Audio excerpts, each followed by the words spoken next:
And that's not to say that warning people about hell isn't important, because I mean the whole thrust of the prophets that's picked up in the New Testament is repent or perish. But if it is, and hell is real, and I'm just saying that a proper perspective on hell is not hell is bad, therefore get out of it. It's hell is bad, and here's why you're going there. Like it's the beginning of the gospel, but it's not the end of the gospel, right? It's meant to stop the sinner in his tracks. Well, that's why the gospel End of the gospel. It's part of it.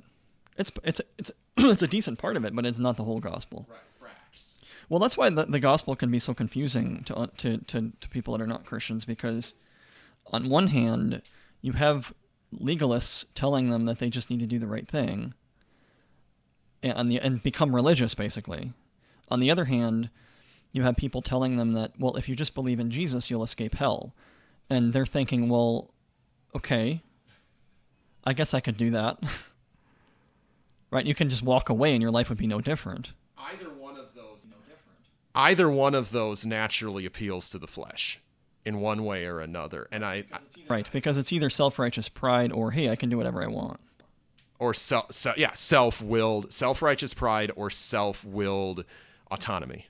Because and like we said before, the sin problem is a real problem, not just because of our guilt before God, not just because it makes us feel guilty, but because it causes real separation from God. There are real bad effects from sin. Real bad effects. And so we want a cure for that problem. Not only its guilt, but also its power. And the gospel has both of those. That when you come to Jesus, you come to get a new heart, and you come for rebirth. You come to be a new creation. And John says that, Jesus in the book of John says that if you remain in me, you will bear much fruit, because apart from me you can do nothing. But when we are connected to Jesus and united with him in his death and resurrection, we have the solution to the problem.